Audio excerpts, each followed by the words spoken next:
یہ اردو ریڈیو قطر ہے۔ اب آپ عبید طاہر سے آج کا پہلا نشریہ سماعت کیجیے۔ ابتدا میں پیش خدمت ہیں اس وقت کی اہم سرخیاں۔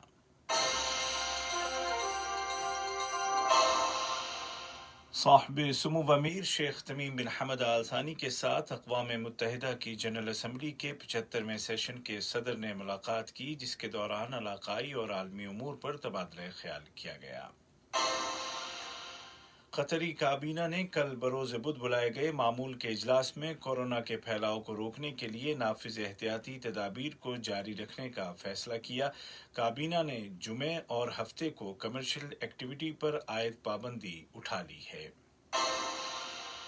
اور قطر نے کہا ہے کہ لیبیا کے بحران کا واحد حل وفاقی حکومت کی تائید اور حمایت اور السخیرات معاہدے، سلامتی کونسل کی قراردادوں اور برلن کانفرنس کے آؤٹ کم پر عمل درآمد کرنے میں ہے۔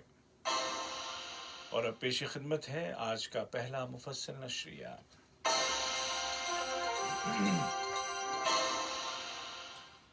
بسم اللہ الرحمن الرحیم۔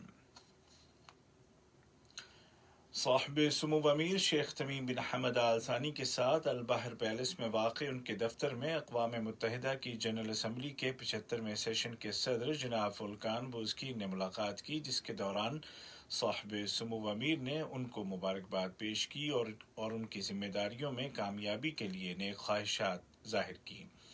اس موقع پر جناب فولکان نے قطر اور اقوام متحدہ کے درمیان تعاون کو مستحکم کرنے اور ان کی صدارتی مدت کے دوران اس تعاون کو نئی اونچائیوں تک پہنچانے کی خواہش کا اظہار کیا۔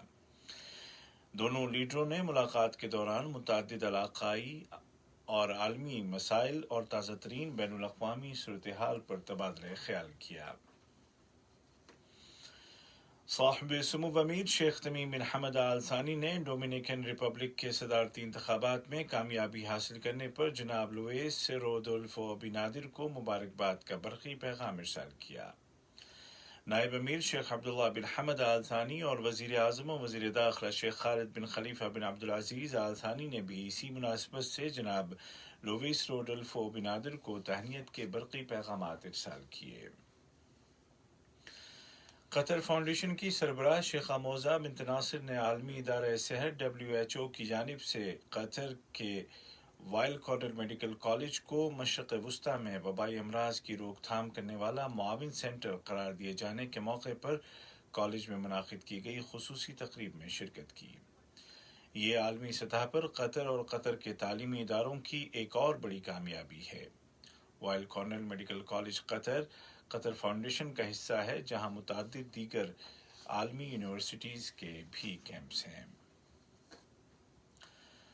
وزیر اعظم و وزیر داخلہ شیخ خالد بن خلیفہ بن عبدالعزیز آل ثانی کی صدارت میں کل کابینہ کا معمول کا اجلاس ویڈیو لنک کے ذریعے منعقد کیا گیا، جس کے آغاز میں وزیر صحت ڈاکٹر حنان محمد الکواری نے ملک میں کووڈ-19 کے متعلق تازہ ترین صورتحال پر رپورٹ پیش کی۔ کابینہ نے فیصلہ کیا کہ اس وبا کی روک تھام کے لیے ملک میں نافذ احتیاطی تدابیر پر عمل درآمد جاری رکھا جائے گا۔ کابینہ نے کورونا وائرس کے پس منظر میں جمعے اور ہفتے کے دنوں میں تجارتی سرگرمیوں کو بند رکھنے کا سابقہ فیصلہ منسوخ کر دیا۔ آج 9 جولائی 2020 سے جمعے اور ہفتے کی تجارتی سرگرمیوں کو دوبارہ شروع کرنے کے فیصلے پر عمل درآمد شروع کر دیا گیا ہے۔ اجلاس کے دوران پرائیویٹ سیکٹر میں قطری ملازمین کے تناسب یا ریشو کے متعلق وزارت برائے انتظامی ترقی، لیبر اور سماجی امور کی جانب سے پیش کردہ مسودہ قرارداد کو منظوری دے دی گئی، جس کی روح سے سرکاری کمپنیوں یا سرکاری شراکت والی کمپنیوں یا دیگر ان اداروں میں جو ریٹائرمنٹ اور تنخواہوں کے قانون کے تحت آتے ہیں، قطری ملازمین کا ریشو بڑھا کر 60% کر دیا گیا ہے۔ ان اداروں میں ہیومن ریسورسز کے شعبے میں قطری ملازمین کی تعداد 80% ہوگی اور قطرائزیشن میں قطری خواتین کے بچوں کو قطری شہریوں کی طرح ٹریٹ کیا جائے گا۔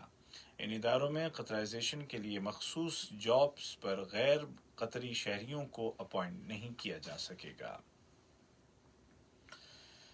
قطر نے افغانستان کے جنوبی صوبے قندھار میں کیے گئے دھماکے کی شدید الفاظ میں مذمت کی ہے۔ اس دھماکے میں کئی سیکیورٹی اہلکار ہلاک اور عام شہریوں سمیت متعدد افراد زخمی ہو گئے ہیں۔ وزارت خارجہ نے ایک بیان میں آج دہشت گردی اور تشدد کے خلاف قطر کے مستقل موقف کو دہراتے ہوئے کہا کہ قطر ریزنز اور موٹیو سے قطع نظر اس طرح کے ہر واقعے کو مسترد کرتا ہے۔ بیان میں مہلوکین کے اہل خانہ، حکومت اور افغان عوام کے ساتھ تعزیت اور زخمیوں کی جلد شفایابی کے لیے نیک تمناؤں کا اظہار کیا گیا ہے۔ ریاست قطر نے کہا ہے کہ لیبیا کے بحران کا واحد حل یہ ہے کہ وفاقی حکومت کی تائید اور حمایت کی جائے اور السخیرات معاہدے، سیکیورٹی کونسل کی قراردادوں اور برلن کانفرنس کے آؤٹ کم پر عمل درآمد کیا جائے۔ ان خیالات کا اظہار نائب وزیر اعظم و وزیر خارجہ شیخ محمد بن عبد الرحمن آل ثانی نے لیبیا کی صورتحال کے بارے میں بلائے گئے سیکیورٹی کونسل کے اجلاس سے خطاب کرتے ہوئے کیا۔ یہ اجلاس ویڈیو لنک کے ذریعے منعقد کیا گیا۔ نائب وزیر اعظم و وزیر خارجہ اور اقوام متحدہ کی جنرل اسمبلی کے 75ویں سیشن کے نو منتخب صدر جناب ولکان بوزگیر کے درمیان ملاقات ہوئی ہے، جس کے دوران قطر اور اقوام متحدہ کے دو طرفہ تعلقات زیر بحث آئے۔ نائب وزیر اعظم و وزیر خارجہ کو جنوبی کوریا کی وزیر خارجہ محترمہ کانگ کیونگ ہوا کی جانب سے ٹیلی فون کال موصول ہوئی، جس کے دوران دونوں ملکوں کے آپسی تعلقات پر تبادلہ خیال کیا گیا۔ اسی طرح نائب وزیر اعظم و وزیر خارجہ شیخ محمد بن عبد الرحمن آل ثانی کو جمہوریہ کوسٹاریکا کے وزیر خارجہ جناب روڈولفو سولینو کی جانب سے ویڈیو کال موصول ہوئی، جس کے دوران دو طرفہ تعلقات کے علاوہ مشترکہ دلچسپی کے اہم امور پر بات چیت کی گئی۔ اس بات چیت کے دوران دوحہ میں جمہوریہ کوسٹاریکا کے سفارت خانے کے افتتاح کو 10 سال مکمل ہونے کے موقع پر مبارکباد کا تبادلہ کیا گیا۔ اردو میں یہ خبریں آپ ریڈیو قطر سے سن رہے ہیں۔ عالمی سطح پر قطر کی کامیابیوں کا دائرہ مختلف شعبوں میں جاری ہے۔ آئل ایکسپلوریشن کے میدان میں عالمی شہرت یافتہ ووڈ میکنزی ایکسپلوریشن ایوارڈز 2020 نے قطر پیٹرولیم کو ایکسپلوریشن کے شعبے میں سال کی بہترین کمپنی کا ایوارڈ دیا ہے۔ اس موقع پر وزیر مملکت برائے امور توانائی اور قطر پیٹرولیم کے CEO انجینئر سعد بن شرید الکعبی نے کہا کہ یہ ایوارڈ انرجی انڈسٹری میں ہمارے لیے ایک اہم گواہی ہے اور نئے آئل فیلڈ تلاش کرنے میں قطر پیٹرولیم کی صلاحیتوں کا اعتراف ہے۔ انہوں نے کہا کہ ہمارا ویژن ہے کہ ہم دنیا میں پیٹرولیم کے میدان کی بہترین قومی کمپنیوں میں شامل ہوں، جس کی جڑیں قطر میں ہوں لیکن اس کی موجودگی عالمی سطح پر نمایاں ہو۔ ایک اور کامیابی کے ضمن میں قطری کمپنی ناقلات نے کیو میکس طرز کے بڑے LNG لے جانے والے ٹینکر بوسمرا کا پورا ٹیکنیکل شعبہ سنبھال لیا ہے۔ اس سے قبل یہ ذمہ داری شیل انٹرنیشنل نبھا رہی تھی۔ ناقلات نے یہ ذمہ داری تمام آئل ٹینکرز کو مقامی سطح پر آپریٹ کرنے کے لیے جاری منصوبے کے دوسرے مرحلے کے دوران سنبھالی ہے۔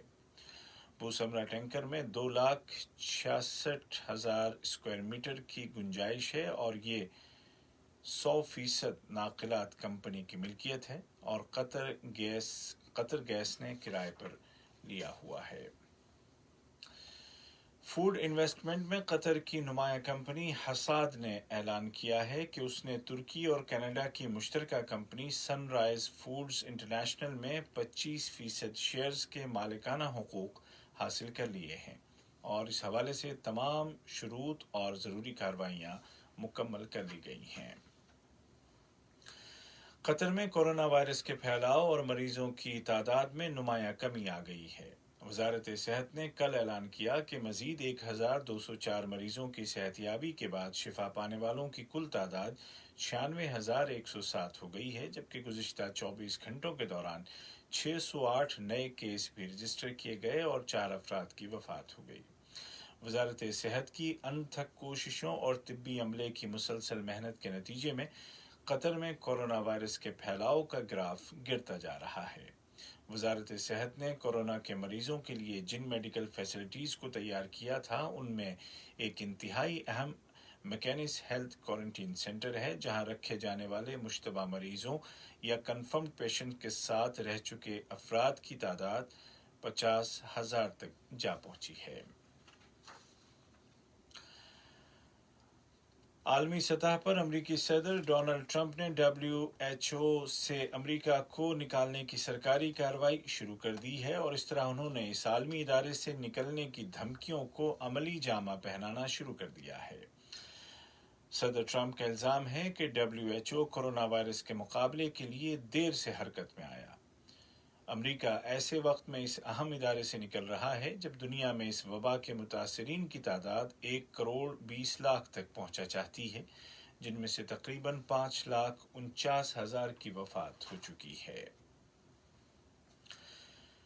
اقوام متحدہ کے جنرل سیکریٹری جناب انتونیو گوتریش نے ویڈیو لنک کے ذریعے بلائے گئے سیکیورٹی کونسل کے وزارتی سطح کے اجلاس سے خطاب کرتے ہوئے کہا کہ لیبیا میں بیرونی مداخلت اتنی ہو چکی ہے کہ پہلے اتنی اعلیٰ سطح تک کبھی نہیں پہنچی۔ انہوں نے اس بیرونی مداخلت کی مذمت کی اور سرت شہر کے ارد گرد فورسز کو اکٹھا کرنے پر بھی تشویش کا اظہار کیا۔ دوسری جانب فرانس کے وزیر خارجہ جناب جان ایف لو ڈریان نے کہا ہے کہ ان کا ملک لیبیا کے تنازع میں کسی کا طرفدار نہیں ہے۔ انہوں نے زور دے کر کہا کہ پیرس تمام فریقوں کے ساتھ مذاکرات کر رہا ہے۔ اور سیکیورٹی کونسل میں روس کی جانب سے شام میں اقوام متحدہ کے ذریعے سرحد پار سے لائی جانے والی انسانی امداد کو کم کرنے کے متعلق پیش کیا گیا مسودہ قرارداد نامنظور کر دیا گیا ہے۔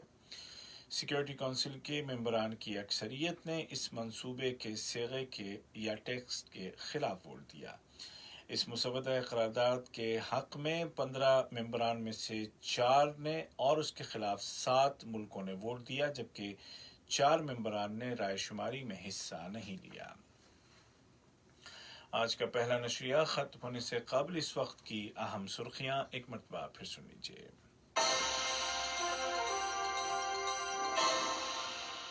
صاحب سمو امیر شیخ تمیم بن حمد آل ثانی کے ساتھ اقوام متحدہ کی جنرل اسمبلی کے 75ویں سیشن کے نو منتخب صدر وولکان بوزکیر نے ملاقات کی، جس کے دوران علاقائی اور عالمی امور پر تبادلہ خیال کیا گیا۔ قطری کابینہ نے کل بروز بدھ بلائے گئے معمول کے اجلاس میں کورونا وائرس کے پھیلاؤ کو روکنے کے لیے نافذ احتیاطی تدابیر کو جاری رکھنے کا فیصلہ کیا اور جمعے اور ہفتے کو کمرشل ایکٹیویٹی پر عائد پابندی کو اٹھا لیا ہے۔ اور قطر نے کہا ہے کہ لیبیا کے بحران کا واحد حل وفاقی حکومت کی تائید و حمایت اور الصخرات معاہدے، سلامتی کونسل کے قراردادوں اور برلن کانفرنس کے نتائج پر عمل درآمد کرنے میں ہے۔ اردو ریڈیو قطر سے آج کا پہلا مفصل نشریہ اپنے اختتام کو پہنچا۔ ہمارا دوسرا نیوز بلیٹن شام ٹھیک 7:30 بجے پیش کیا جائے گا۔ آج کے اس بلیٹن کو آپ تک پہنچانے میں ہماری تکنیکی معاونت کی